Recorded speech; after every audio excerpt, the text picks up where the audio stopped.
Un saludo, mis hermanos, y cada uno de los hermanos que nos está mirando a través de las redes sociales.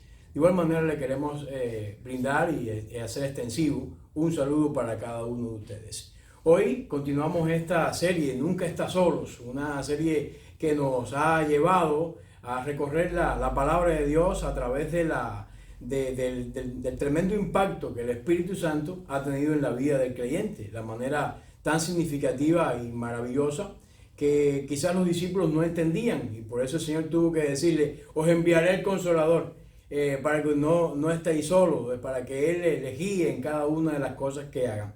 Y hemos estado durante esta serie, Nunca Estás Solo, pues mirando cómo el Espíritu Santo obra en la vida del creyente, y hoy queremos mirar el tema de la unidad, de los creyentes en ese espíritu. Somos muy diversos. Aquí, por ejemplo, tenemos un grupo de hermanos de Venezuela, de los llanos de Venezuela, y otro hermano que está cerca de la frontera de Colombia. Dice que no se iba a ser colombiano por una cuestión de un empujoncito que le faltó ahí, pero que ya estaba en las proximidades. Tenemos hermanos que han nacido aquí en los Estados Unidos. Tenemos hermanos en Cuba, tenemos hermanos en Argentina, Colombia también. Entonces ya cuando hablamos de Colombia y Argentina, entonces ya uno se le hace la boca agua por el tema del churrasco, ¿no? Es una cosa espectacular. Bueno, nunca está solo. ¿Cómo entonces? Evidentemente, cuando hablamos de temas culturales, específicamente de nacionalidades, cada nacionalidad tiene su cultura, lo cual la hace muy particular, y eso implica también diversidad. Cuando nos unimos todos, por ejemplo, en este lugar donde estamos, y aquellos que nos están mirando en las redes pueden pertenecer también a diferentes nacionalidades, también hay comidas típicas, costumbres muy puntuales, expresiones o modos de hablar que nos caracterizan, que nos identifican, que nos hacen del lugar donde nacimos, o nos mostramos de esa manera. Pero ¿cómo en medio de esa diversidad podemos estar unidos? ¿Cómo podemos estar unidos? Cuando hablamos, por ejemplo, un hombre y una mujer, también son dos seres con características muy diferentes. Sin embargo, el matrimonio los une y lo hace algo sólido, algo que incluso la creación y el desarrollo lo lleva a organizar una familia. Pero son personas diversas. En esa diversidad, ¿cómo nos mantenemos unidos? El Espíritu juega ese rol, juega esa función, y es por eso que cuando hablamos de la unidad, dependemos de la presencia del Espíritu para poderla mantener. El Espíritu de Dios es como ese cemento que mantiene a los bloques en la construcción, a las estructuras de la construcción, las mantiene sólidas, las mantiene unidas, para que formen entonces una gran estructura. ¿Cómo entonces se manifiesta? ¿O de qué manera el Espíritu se manifiesta? Ahí en 1 Corintios, capítulo 12, que es un pasaje clave para estudiar los dones del Espíritu, vamos a estar caminando, recorriendo cada uno de estos versículos para descubrir las esencias de cómo el Espíritu nos mantiene unidos. Dice así la palabra de Dios: hay diversidad de dones de espirituales, mas el Espíritu es uno mismo. El Espíritu es uno mismo. Ahí en el versículo 4. Es decir que en la diversidad de manifestaciones, el Espíritu es uno. Es decir, el Espíritu que bendice al pueblo colombiano, el Espíritu que bendice al pueblo venezolano, el Espíritu que bendice al pueblo americano, el Espíritu que bendice a cada uno de los pueblos que usted puede colocar su nombre, es uno. Es uno. Y es el que bendice a toda la humanidad, a todos los creyentes y a todos los que se acogen a su gracia. Es verdad que hay diversidad de dones, como ya hablamos de comidas o de culturas, pero el Espíritu es el mismo. El término aquí, el término de las variedades está en plural y revela la forma tan completa en que la gracia de Dios se ha propagado en el pueblo de Dios. Evidentemente la gracia de Dios ha concedido una diversidad que es extraordinaria. Es decir, que cada persona tiene una función distinta. Alguien me preguntaba, bueno, ¿y para qué existen los malos? Es una buena pregunta, ¿no? Porque hay personas siempre que nos hacen la vida como de cuadrito, y esa es una expresión que a lo mejor no se entiende en todas las culturas, pero sí todo el mundo sabe que es quien te hace la vida difícil, ¿no? Entonces es más complicado. En todas las regiones hay personas que te hacen la vida difícil. ¿Por qué existen esas personas? Bueno, de alguna manera, si la mariposa o el capullo no ofrecía la resistencia necesaria, la mariposa no podía luego tener la fuerza para volar. Les cuento, en una oportunidad cuando yo era pequeño, en mi casa, en una casa de campo, una mariposa de esas bien bellas, vivía ahí, estaba dando vueltas y finalmente apareció su criatura. Y yo estuve un tiempo cuidando, le echaba hierbita y demás, después se la buscaba solo, pero llegó un momento en que se enquistó. Y como niño al fin, y quizás no pregunté, yo dije, déjame ayudarla. Y corté esos hilitos que había en el capullo para facilitarla, porque desde el interior se veía que había movimiento. Y yo pensé que era una araña que lo había atrapado, o quién sabe qué. En mi mente de infantil podía haber pensado. Saben que nunca voló, nunca llegó a vivir. En el mismo proceso de querer ayudar, pues lo que hice fue dañar. Entonces hay personas que a veces hacen que nuestro carácter se pruebe, y no, aunque ellos tendrán que dar cuenta a Dios por sus acciones, también es cierto de que van a estar regulando nuestras funciones en este mundo y nos van a estar haciendo mucho más potentes. Alguien me contó que era marinero, que en la antigüedad los marineros perseguían los árboles que estaban en la isla, en las regiones más altas, más inhóspitas, iban a buscar la madera para el palo mayor en esas regiones. Y yo le dije, pero no habría existía un árbol con esas características en un lugar llano, como más fácil. Y la explicación es que esos que estaban en la zona elevada sufrían el embate del aire, era más difícil para ellos desarrollarse, entonces se hacían más sólidos, crecían más sólidos. Entonces, quizás esa puede ser una explicación para mostrar esa función. Es decir, hay diferentes dones y diferentes personas que están distribuidos a lo largo de la comunidad cristiana. Aquí estamos hablando de los malos, aquí estamos hablando de los que tienen el espíritu. Es decir, que los creyentes tenemos un don o varios dones. No los poseemos todos. Es decir, no está la persona que tenga una colección de dones. Es decir, ¿cuál tú quieres? Y saca ahí de su sombrero como el mago saca de su sombrero el conejo, ¿no? No es así. Nunca lo poseemos todo, pero sí todos tenemos al menos algún don. Por lo tanto, todos somos necesarios en la comunidad de creyentes. Todos tenemos una función, todos tenemos una viabilidad en la iglesia. No nos podemos entonces, por esa razón, creer ni superiores ni tampoco inferiores.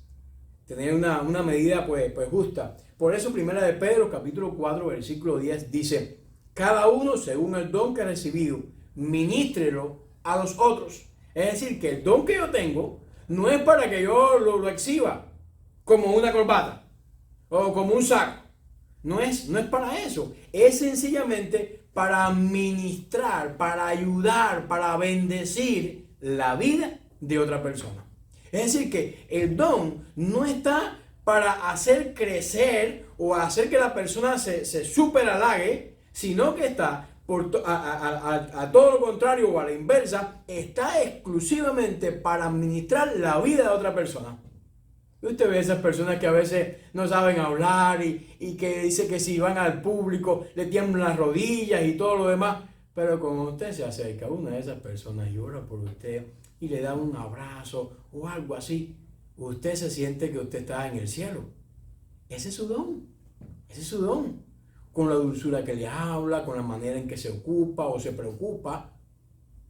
Ese es su don. Por eso los dones están para administrar. Dice, como buenos administradores, y aquí el texto que Pedro dice, de la multiforme gracia de Dios. En otras palabras, la gracia de Dios tiene diversidad de formas, pero está unida en que es o procede de un único espíritu.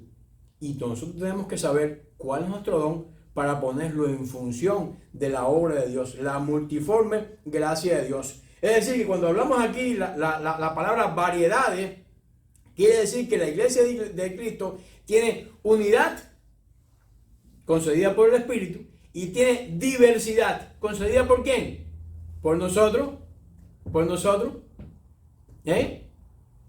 Cuando usted ve a un colombiano de una bandeja paisa, no tiene desperdicio.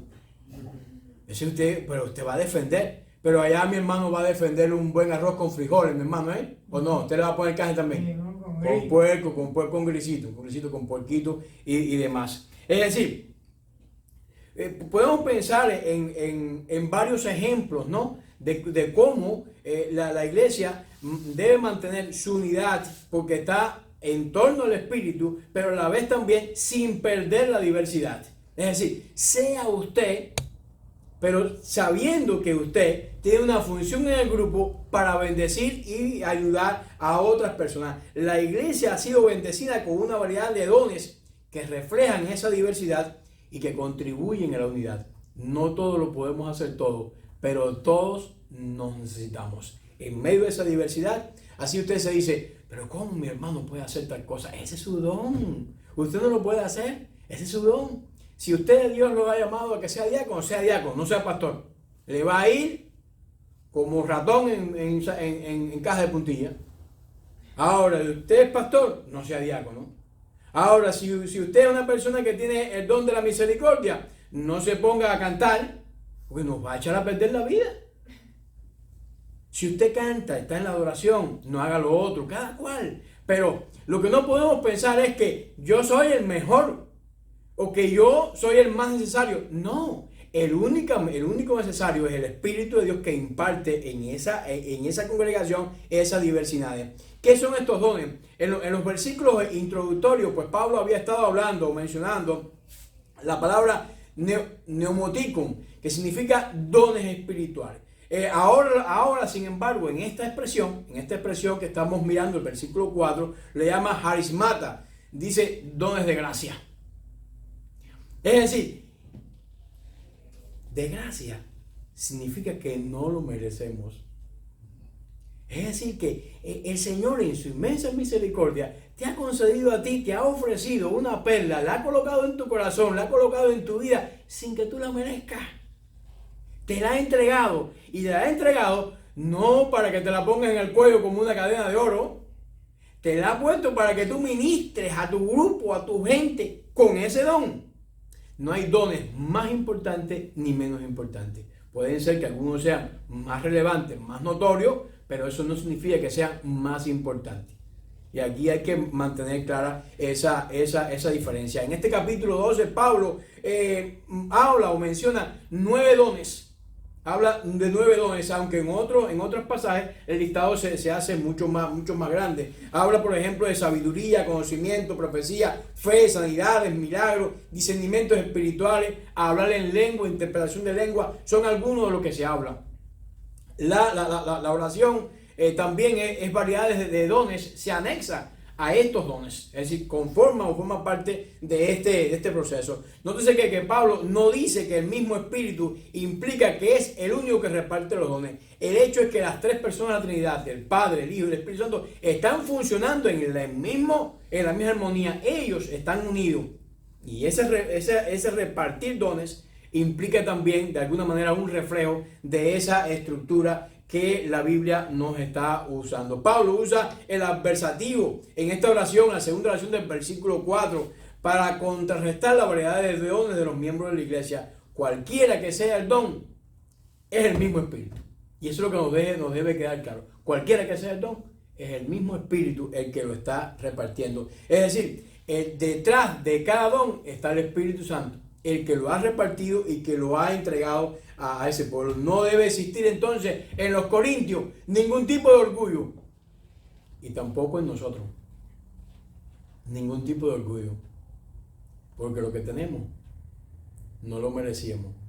Los dones de la gracia, como lo leíamos en el pasaje de Pedro.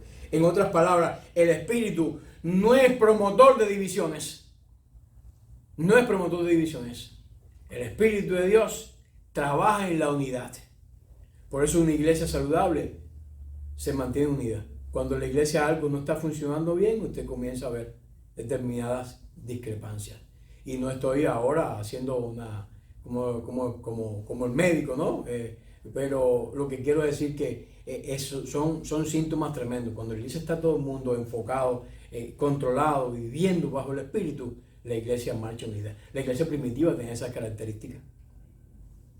En el sermón que Pedro da y se convierte en se convierte en muchas personas, esa iglesia se mantuvo. Y más adelante tuvieron discrepancias, pero las supieron sobrepasar. ¿Por qué? Porque el Espíritu les dijo cómo. Esa unidad o es el Espíritu de Dios el que manifiesta o ayuda en ese proceso de unidad. Del versículo 5, que continúa en nuestra primera sección, dice: hay también diversidad de ministerios, pero el Señor es el mismo. Cada uno de esos dones se ubican en ministerio. Es decir, hay personas en la congregación que tienen el mismo don y ellos van a formar como una especie de afiliación, una especie de grupo que pues se dedica al don que ellos tienen en particular. Pablo enseña que el Señor Jesucristo es el responsable de la diversidad de dones y ministerios que hay en la comunidad cristiana. Usted ve esos hermanos que reparten los alimentos. Esos hermanos están, uno ve el sábado, cuando para la fila de los autos ahí, usted ve, pero ellos estuvieron toda la semana y a veces 2 semanas antes, organizando todo. Y ese es un trabajo que queda en la sombra. Cuando el pastor da la predicación, ahí está el tema de la predicación, una media hora, bueno, o un poco más. Pero, ¿y qué hay detrás? ¿Qué hubo anterior a ese proceso? Es decir, que el Espíritu de Dios es el responsable de que la comunidad cristiana esté pues llena de esos ministerios. La palabra griega que se usa para aquí es la misma que se usa más adelante en el diaconado. Es decir, el proceso de los dones en el ministerio para servir viene de la palabra diaconin, que apunta a servicio. Es decir, el diácono, para irnos un poco más adelante, el diácono no es una persona que está para juzgar o decir, el diácono está para servir. El origen de la palabra es servir. De hecho, el origen del diaconado fue con aquellos problemas en la distribución de los alimentos. ¿Y ellos vinieron a qué? A servir. Después se le ha dado diferentes funciones, pero esa es su función primaria. Las palabras españolas para diácono y diaconado son derivados del espíritu de servicio. Los servicios que se presentan en la iglesia no tienen límite. No tienen límite. Es por eso que usted está dispuesto muchas veces a ir a veces más allá usted está celebrando el 4 de julio, de pronto suena su teléfono y le dicen: hay una persona que está en el hospital y está a punto de morir. Y usted tiene que ahí mismo parar el churrasco, que estaba tan rico, e ir hasta allá. Y usted dice: no, pero va porque es su deber. No, usted lo siente. Usted lo siente. Si usted va porque es deber, entonces ya no tiene tanto valor. Digo, al menos para mí, no sé. Entonces, muchas cosas pues tienen esa implicación. Nadie entonces debería de jactarse por recibir un don más grande o una posición más eminente que otro, porque todos los dones son sencillamente posiciones que el Señor está ofreciendo a su iglesia, está ofreciendo a su gente. El servicio en la iglesia y en la comunidad debe presentarse en el Espíritu de Jesús. Es decir, usted no puede servir, usted puede hacer lo que usted quiera con su fuerza, pero no va a quedar igual como que usted lo hace con la fuerza del Señor. Esa es la dependencia de que el pueblo de Dios debe estar unidos en ese espíritu. Y usted va a reconocer cuando alguien está haciendo algo forzado a cuando usted hace algo que le fluye por naturaleza. Usted va al doctor y hay doctores que usted llega y usted sabe que lo que le quiere es cobrar un bill ahí. No se lo cobra usted o el seguro que sea. ni lo miran. Pero hay otros que se toman su tiempo, se preocupan y conversan y demás. Bueno, el espíritu de la iglesia tiene que tener esa misma intención. Jesús es el mismo para cada creyente y no muestra favoritismo.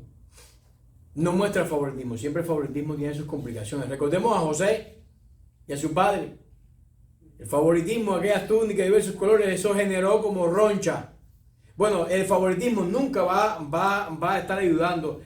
Cuando se hace con humildad y cuando se hace para Dios, entonces las cosas van a estar fluyendo de una manera correcta y de una manera ideal. El versículo 6 nos habla de las acciones, de cómo llevar adelante esas acciones.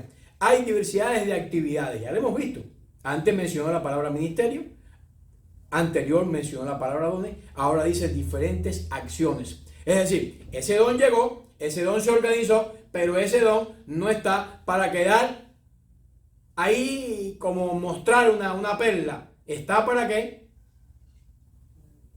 Para ponerlo en práctica, para ponerlo en acción. Hay diversidades de actividades, pero Dios, que hace todas las cosas, en todo es el mismo. Aún haciendo o ejecutando las actividades para ese don, Dios es el que está detrás del asunto. ¿Qué son estas actividades y qué son estas acciones? La palabra griega es energemata o actividades. Y déjame decirle una curiosidad bíblica. Aparece solo 2 veces en la Biblia. Una en este versículo que estamos mirando y otra un poquito más adelante en el versículo 10.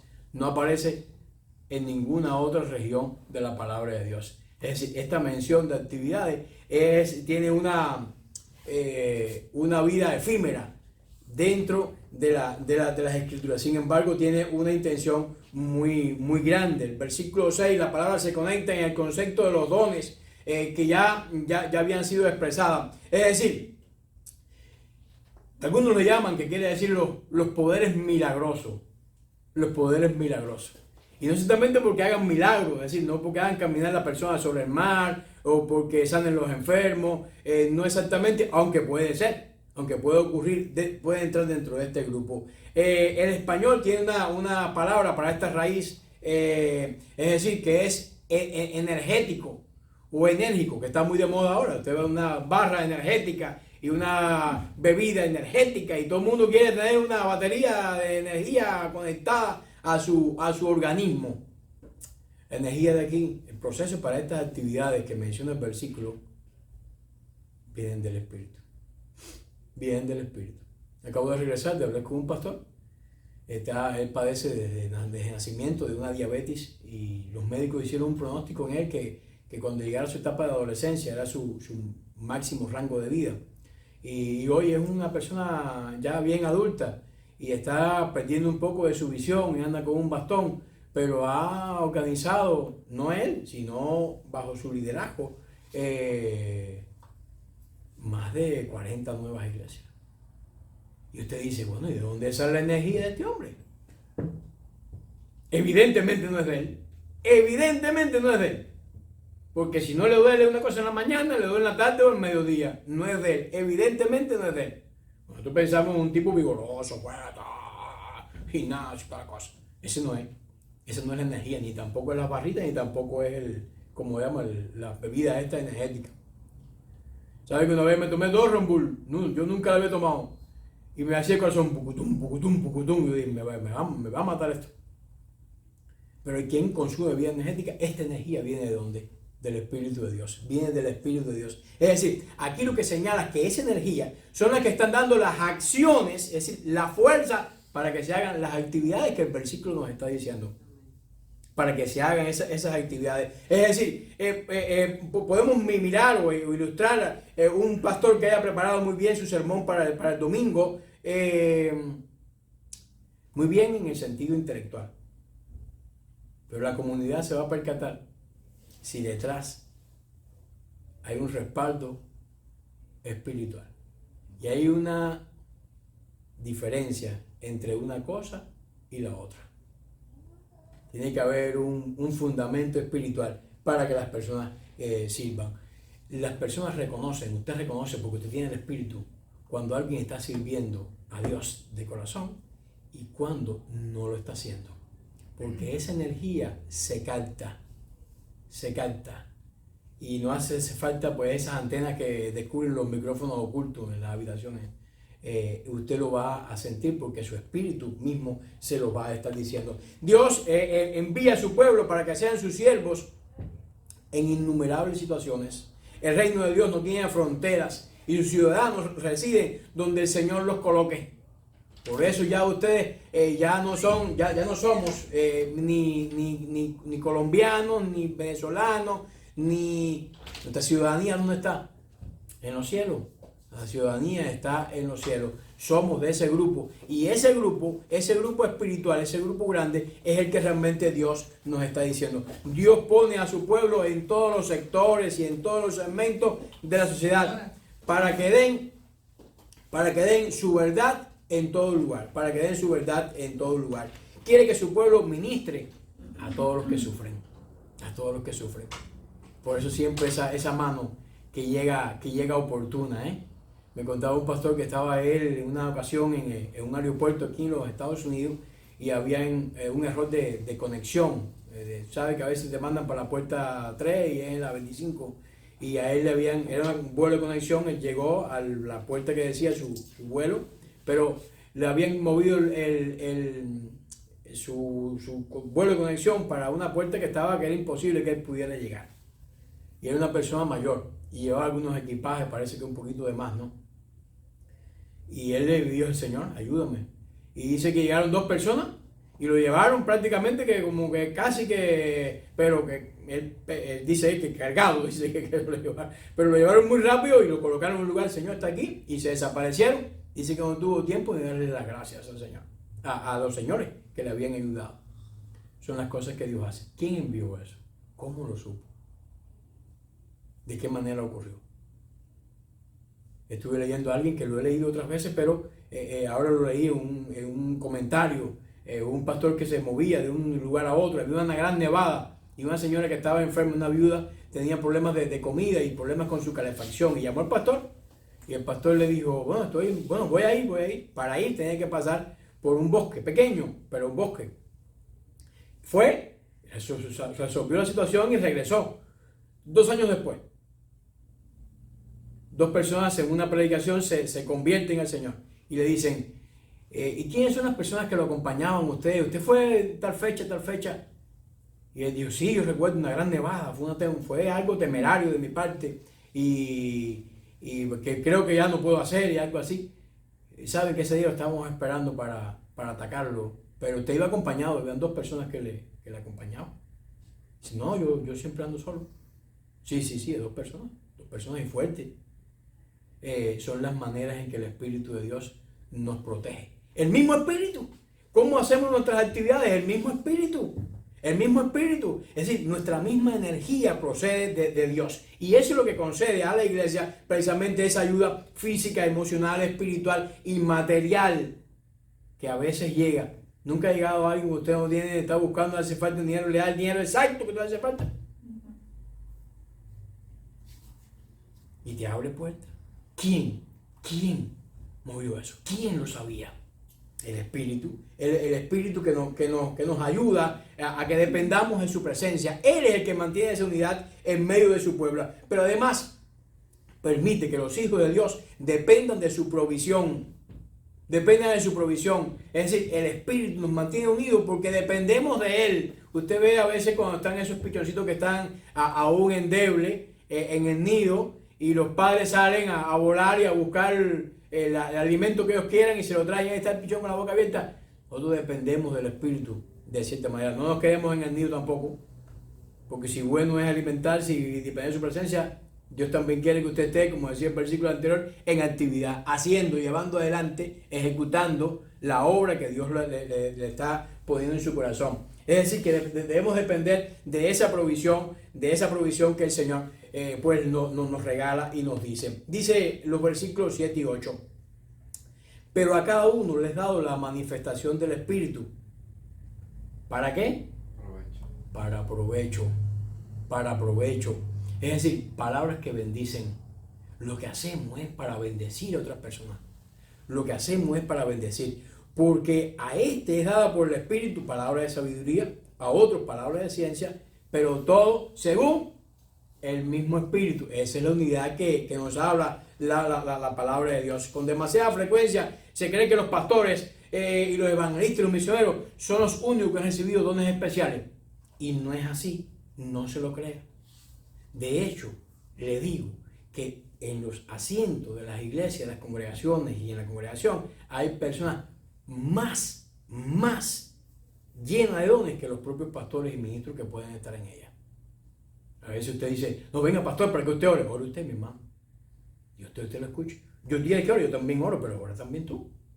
Porque todos tenemos dones para el servicio de Dios. La gente a menudo hace distinción entre una ocupación secular y una ocupación sagrada. Se cree que el servicio en el reino de Dios lo realizan los que han sido ordenados para servir en ministerios especiales.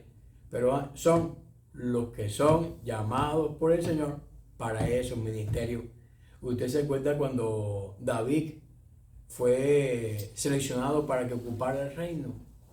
Y el propio Samuel, que era un tipo espiritual, Samuel era una persona llena de espiritualidad. Cuando vio al mayor de los hijos de Isaí, dijo, este de seguro es, pero no era. Y todos los que estaban ahí nunca pensaron en que David era. Entonces hay muchas personas en la iglesia que usted no cree que son, pero son los que están llamados por Dios para que ellos cumplan y ejecuten esos ministerios especiales. Pablo escribe que cada creyente recibe la manifestación del Espíritu cuando el Espíritu mora en el creyente. Cuando el Espíritu mora en el creyente, hace una distinción. Esa distinción la marca el don. Y esa es la diversidad de que hemos venido hablando. Pero diversidad que tiene un tronco unido. Diversidad que se manifiesta pero que tiene un tronco unido. Quiere decir que cada creyente tiene un solo don. Pablo, por ejemplo, había recibido varios dones. Recibió el don de continencia. Él no se casó. Al menos parece ser por lo que dice la Biblia. Recibió el don de hablar en lengua. Él mismo lo habla en la propia carta de Corintios, capítulo 7, versículo 7. Él habla de que él tenía el don de lengua. Es decir, que la evidencia de la presencia del Espíritu en la vida del creyente sirve para el bien común de toda la comunidad, de todo el grupo. El Espíritu usa los dones para que cada creyente edifique la iglesia, edifique el cuerpo de Cristo. Por eso se compara a la iglesia con el cuerpo, que tiene diferentes funciones, diferentes dones. La mano no es el pie, el cerebro, los riñones, todo tiene diferentes funciones, pero si falta uno, a veces es complicado para el cuerpo funcionar. Imagínate usted sin corazón, ¿con qué va a impulsar la sangre? Pero usted dice, no, pero tiene el corazón bueno, pero tiene las venas dañadas. Bueno, igual, la cañería no corre como debiera. Ocurre exactamente lo mismo en ese sentido. Es decir que la intención es promover el bien común. La intención de ese espíritu que nos bendice es promover el bien común y no beneficios personales. No es beneficios personales, sino el bien común. Pablo no niega que un don puede ser un beneficio para el que lo posee, pero Dios confiere sus dones a su pueblo para que sean de edificación para toda la comunidad. Dice el versículo 14-26. ¿Qué hay pues, hermanos? Cuando nos reunimos, cada uno de vosotros tiene salmo, tiene doctrina, tiene lengua, tiene revelación, tiene interpretación. ¿Pero para qué se hace todo? Para la edificación. Todo se haga para la edificación. ¿Cómo se manifiesta el Espíritu Santo? En los dones se reparten a su pueblo. Pablo cita en total 9 dones. Ya hemos venido hablando. Pero ¿de qué manera algunos lo unen o lo clasifican? Bueno, los primeros serían dones pedagógicos. Está el de sabiduría y el de conocimiento. Eso se puede clasificar como dones pedagógicos. Los dones sobrenaturales. El don de fe, sanidades y milagros. Puede ser en ese mismo sentido. Y los dones comunicativos, el de profecía, discernimientos espirituales, lengua e interpretaciones de lengua. Entonces podemos clasificar estos 9 dones en 3 grandes grupos. Los pedagógicos, los sobrenaturales y los comunicativos. hay diferentes formas o maneras de clasificar estos dones. El de sabiduría, o estos dos primeros que se mencionan aquí, Dios da la sabiduría y comunica el contenido de su Espíritu Santo. Es importante saber, es importante tener un conocimiento de por qué. Eso ayuda en muchos de los casos. Literalmente la palabra griega o aquí tiene la implicación de hablar, pero no con sabiduría cualquiera, con sabiduría divina. Si cuando hablamos de ese sentido de sabiduría, por eso la Biblia dice, el principio de la sabiduría es el temor de Jehová. Es decir, el comienzo, el sabio Salomón se percata de que para alcanzar toda esa sabiduría que Dios le había concedido a él, lo primero, bueno, ¿cómo Salomón alcanzó esa sabiduría? Él estaba orando y Dios le dice, dime qué tú quieres que te dé.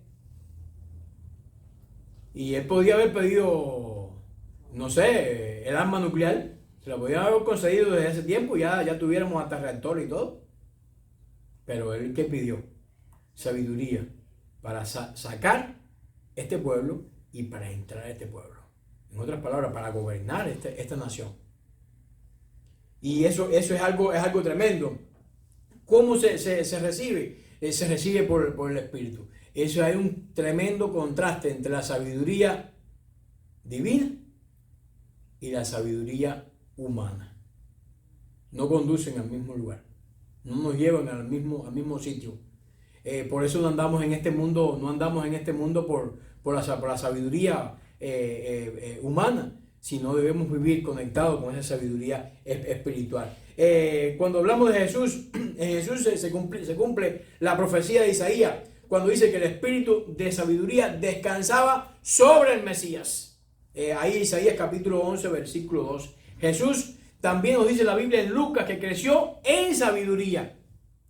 Y de hecho asombraba con corta edad a las personas con las cuales él interactuaba y con las cuales hablaba, y luego con larga edad también lo hizo de igual manera. Esteban estaba lleno del espíritu ¿de qué? De sabiduría, en Hechos capítulo 6 versículo 10, siendo ejemplo como Jesús creció con esas promesas.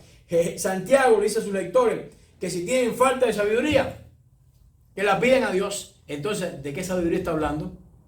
Sabiduría espiritual, porque si usted tiene falta de sabiduría terrenal, tiene que ir ¿dónde? A la universidad. Pero aquí nos manda a los creyentes que vayan a la universidad.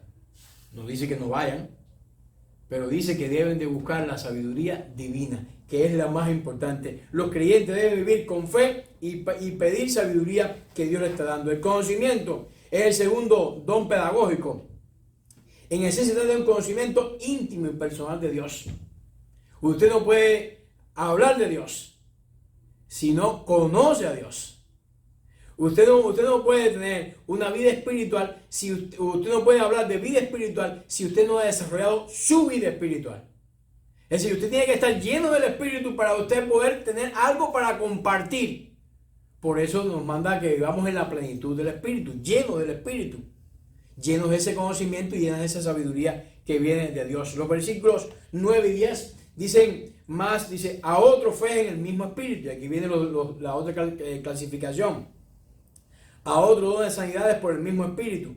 El otro hacer milagros, a otro profecía, a otro discernimiento, espíritu, diversos géneros de lengua, a otro interpretación de lengua. El tercer don que se menciona aquí es lo que llamamos el don de fe.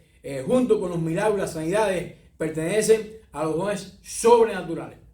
Sobrenaturales. Por eso dice la Biblia que si tuviéramos fe como un grano de mostaza, le diríamos a ese árbol que se traspasa el corazón del mar y lo haría. Y lo haría. Ese es un don que tiene que ver con los milagros, con las acciones de hacer. Pablo se refiere aquí a una fe en el sentido de salvar. Se refiere a una convicción completa y firme de que es Dios quien realiza milagros. Por eso usted mira hoy en la actualidad que hay mucha gente discutiendo si la apertura del Mar Rojo ocurrió, si no ocurrió, si el hacha flotó, eso era es un mito. Si la peña dio agua o no dio agua, si era que había una tubería instalada y no la habían descubierto, y la gente comienza a ofrecer una serie de explicaciones racionales ¿Por qué? Porque están cuestionando todo por falta de fe o ausencia de ella en muchos casos.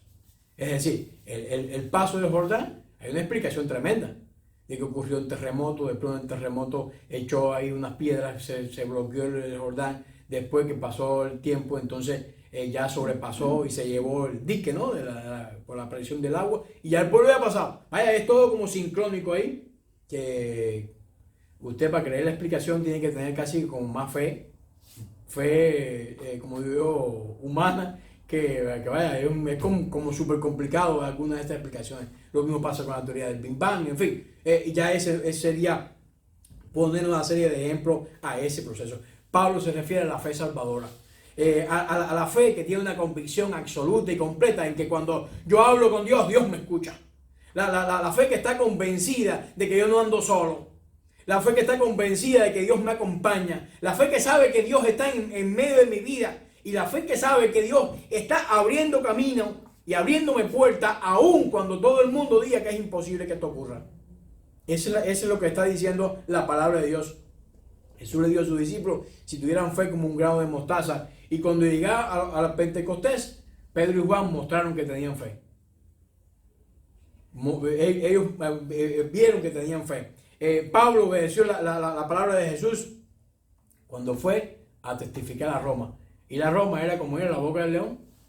Cualquier sabiduría humana hubiese dicho, abortamos y buscaba cualquier tipo de idea. Porque a qué iba no tenía sentido. Además se lo habían dicho, pero el Espíritu le había dicho que él fuera y él fue. Es importante que estemos bien pues enfocados en esa misma idea. El autor de Hebreos en el capítulo 11 pues nos muestra una galería, no una gente, sino una galería de héroes del Antiguo Testamento que fueron hombres de fe. Ahí está, en Hebreos capítulo 11. Un grupo enorme de personas que se destacaron. Y en el Nuevo Testamento hay un grupo tremendo también de ellos que fueron hombres y mujeres de fe, que creyeron en la resurrección. Y algunos, aunque tuvieron que meter la mano en el costado, pero otros no lo tuvieron que hacer y aún creyeron de esa manera. Los dones de la fe y de la sanidad están íntimamente relacionados. Santiago escribe que la oración a los ancianos de la iglesia, oren con fe, y dice, y sanará al enfermo. Es decir, que hay una vinculación. Y bueno, tiene su lógica. Si usted duda, ¿cómo entonces usted puede recibir? Ahora, tampoco se deje meter el golazo que la persona no sanó porque no tenía fe. Porque eso lo pone usted como doble víctima. Primero de la enfermedad que usted tenga y segundo porque usted no ha desarrollado su fe suficiente para sanarse. Dios obra como Él quiere. Tenga ese convencimiento. Busque su fe, haga crecer su fe, pero tenga ese convencimiento. Es decir, que evidentemente Dios va a escuchar la oración ferviente de su pueblo y de sus hijos. Este es el tercer don de los grupos de los sobrenaturales, el de sanidades. Y esto es lo que algunos llaman, o yo de hecho, un don transitorio. Es decir, hubo un momento en el cual Dios estuvo obrando de una manera sobrenatural. Todo el libro de los Hechos está colmado de ello. Y todavía en la actualidad Dios sigue sanando. Pero sería como complicado, ¿entiende? Decir que todas las personas van a ser sanas. Hay personas que llegan y no se sanan. Porque es Dios el que está obrando. No es la persona que ministra la que está obrando. Entonces, cuando usted ve esas campañas de que de pronto que tire la pierna, que encoge la otra, que no sé qué más, ya eso es como más complicado. Y es interesante que usted sepa que Dios lo puede sanar y siempre que Dios sanó lo hizo en silencio. Y de hecho Jesús decía, no digas nada. O ve y presenta al sacerdote y muestra lo que debes mostrar. Dios obra. Dios sigue sanando en la actualidad, pero no como un show. Y esa es una gran diferencia. En el Nuevo Testamento, el ministerio terrenal de Jesús se caracteriza por numerosos milagros que iban desde sanidades, exorcismos, resurrecciones, alimentaciones de multitudes. Durante el ministerio ocurrieron muchos de estos milagros y quizás su resurrección, la de Lázaro y la de él, son uno de los milagros mayores, que aparece. El siguiente don es el de profecías. Ocupa uno de los primeros lugares entre los dones de comunicación. Hace falta una persona que nos... Hay personas que tienen ese don, ese regalo de Dios, y nos dicen lo que nos podemos hacer. Por el discernimiento del Espíritu, las lenguas también y las interpretaciones. De hecho, en Corintios, Pablo tuvo que poner orden porque había algunos que decían, hablaban en lengua y nadie sabía lo que estaba diciendo. Si cuando usted hable, tiene que ser... es también importante que mencionemos que en esta unidad del Espíritu, usted no es un robot. Que el Espíritu viene y usted no tiene nada que ver. Porque Pablo manda a los que tienen el don de lengua que se calle si no hay un intérprete. Entonces la persona tiene cierta voluntad que puede y que no puede hacer. Es importante que tengamos eso, porque si no se convierte a veces la congregación en una dicotomía, un desorden tremendo. Este pasaje afirma que no todos los creyentes reciben el don de profecía, sino que Dios distribuye en su pueblo. Lo distribuye y los otros dones, pero estamos hablando específicamente de profecía. Ocasionalmente envía esos portavoz, personas que nos dicen, yo tengo esta idea, yo siento de parte del Señor, y llega ese mensaje. Yo creo que tú debieras ordenarte, yo creo que tú debieras hacer, y usted lo siente, usted está orando por un motivo y no se lo ha dicho a nadie, pero alguien siente que usted debe ser. Pablo está hablando de ese proceso de la profecía. A otros diferentes dones de lengua, a otra interpretación de lengua. Los últimos son los dones es decir, son los finales de los dones de comunicación. Y es ya hemos dicho, una causa de controversia en Corintios. El versículo 11 está hablando de una autoridad particular o particularizada, pero todas estas cosas las hace el mismo Espíritu, repartiendo a cada uno en particular como Él quiere. Como Él quiere. Algunos grupos, y sin hacer mención de ellos, pues dicen, yo tengo que tener don de lengua para ser parte de un ministerio y demás. Y bueno, ¿y si Dios no quiere? Si Dios no quiere. Dios reparte como Él quiere. ¿Significa que eres un pésimo creyente o que no estás a la altura del momento? No tiene nada que ver con eso. Es decir, el mismo Espíritu, y a lo largo de todos estos versículos, habla exactamente de qué es el Espíritu, la Trinidad, el que está obrando o está dando. Y eso impide que nos jactemos de que nosotros tenemos algo que otros no tienen. De alguna manera también lo hace. El Espíritu es la fuente de los dones. El Espíritu es la fuente de los dones. Y el poder, que ya hemos mirado la palabra, que da energía al creyente, energetiza al creyente, es el Espíritu de Dios. Es quien respalda estos dones y que nos capacita para usarlos con eficiencia para el bien de la comunidad. Ninguna persona en la comunidad cristiana recibe todos los dones, ni nadie en particular los reporte. A uno le dan un don, a otro le dan otro. El Espíritu no pasa por alto la totalidad de los talentos y contribuye a una rica representación. En último lugar, ¿qué más hace este proceso del Espíritu? Nos mantiene funcionando dependiendo de su poder, dependiendo de su gracia, para mantenernos pegados. Dice el versículo 12: de hecho, aunque el cuerpo es un solo, tiene muchos miembros. Y todos los miembros, no obstante ser muchos, forman un solo cuerpo. Así sucede con Cristo. Pablo compara los dones del Espíritu con el cuerpo del creyente. Lo que uno espera que se compare con el cuerpo de la iglesia y no el cuerpo de Cristo. Pero es que la iglesia es el cuerpo de Cristo. Y ese es el cuerpo bien concertado y Él su cabeza. El Espíritu de Dios. Entonces es obvio que está ofreciendo ese sentido. El cuerpo humano es un organismo altamente diversificado. Piensen en las partes de su cuerpo. Altamente diversificado. Hay una diversidad increíble. Hay una ciencia que se ocupa de estudiar el cuerpo humano para replicar en la ingeniería actual en algunas cosas. Cada miembro tiene su función particular, pero también contribuye a que todo el cuerpo funcione. Los dones han sido diseñados para servir, no para servir a los individuos, o no para servir a los individuos, sino para servir a la iglesia. El versículo 13 dice el texto: todos fuimos bautizados en un solo espíritu para constituir un solo cuerpo, ya seamos judíos o gentiles, esclavos o libres. A todos se nos dio beber el mismo espíritu. A todos se nos dio beber el mismo espíritu. El texto griego aquí usa la preposición que puede traducirse como por o en. La mayoría de los traductores prefieren el sentido de medio de gracia, pero es una interacción o dos frases en común, en una oración, en un espíritu, en un cuerpo. En un espíritu, en un cuerpo. Es la manera más cómoda, pudiéramos decir, o más genuina de traducirlo. Pablo se describe que hemos sido bautizados en ese espíritu. Bautizados en ese espíritu. Y se refiere literalmente o figurado, es decir, que hemos sido bautizados. Jesús le preguntó a Jacobo y Juan si eran capaces de ser bautizados con un bautismo similar al que él iba a ser bautizado. Ellos dijeron que sí.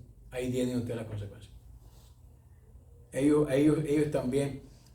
Cuando Pablo fue bautizado, también ocurrió de la misma manera. La unidad de la iglesia en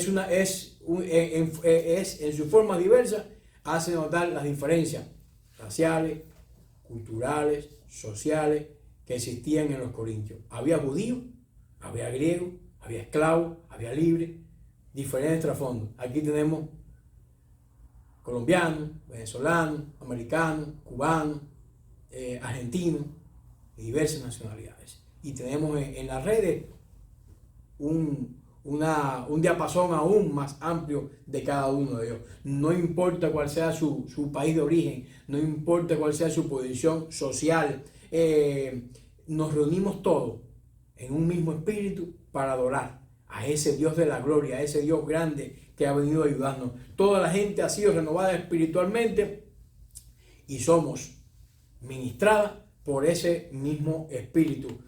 Por eso el versículo 14 dice: porque el cuerpo de Cristo no es un solo miembro, sino muchos. Nosotros somos el cuerpo de Cristo. Independientemente de qué país tengamos por origen, independientemente de cuál sea nuestra posición social, independientemente de cuál sea nuestro trasfondo cultural, hemos sido unidos por ese espíritu de una manera extraordinaria. La iglesia de Jesucristo, y especialmente la comunidad cristiana de Corintio, tenía que apartarse de todos sus problemas, y esta comunidad había sido bendecida con numerosos dones y con numerosos talentos para que siguiera adelante. La iglesia de hoy tiene que pensar igual. Todos tenemos uno o más dones que debemos poner al servicio de la iglesia. La analogía aquí es clara, porque como el cuerpo de Cristo y sus miembros han sido creados para funcionar en armonía, así también la iglesia de Corinto y toda la gente dotada debe funcionar de una manera mancomunada y adelante. Es decir, que esta es la belleza del cuerpo humano, también que está matizada por la cantidad de dones que tiene el cuerpo de Cristo para seguir adelante. Por lo tanto, unidos en Cristo, ¿en qué sentido? En primer lugar, dependiendo de su presencia. Dependamos de la presencia del Espíritu. Él nos ha regalado su presencia. ¡Qué maravilla! Somos súper bendecidos. Nos ha regalado su presencia en nosotros. Y esa presencia es la que nos mantiene unidos, a pesar de nuestras diversidades que ya hemos estado mencionando. En segundo lugar, dependamos de su provisión. Estemos ahí, anhelando, ahí estamos dependientes, buscando. Mi ayuda viene de los cielos, mi ayuda viene de nuestro Dios, mi ayuda viene del grande, mi ayuda viene del Jehová de los ejércitos, mi ayuda viene del Cristo vivo, mi ayuda viene de lo alto. Amén. Busquemos esa provisión y dependamos entonces de su poder, ese poder que se perfecciona en nuestras debilidades, pero que su gracia se extiende aún más allá. Por lo tanto, nunca estás solos. ¿Por qué? Porque tú vives unido con Cristo, eres uno con el Rey de este mundo. Oremos. Padre Celestial, gracias por tu palabra y gracias por esta porción de Corintios, Señor. Ayúdanos, oh Dios. Pedimos tu bendición para cada uno de mis hermanos presentes, para aquellos también que nos sintonizan a través de las redes. Y hoy desde el cielo glorifícate en tu pueblo. En el nombre de Dios oramos. Amén. Amén.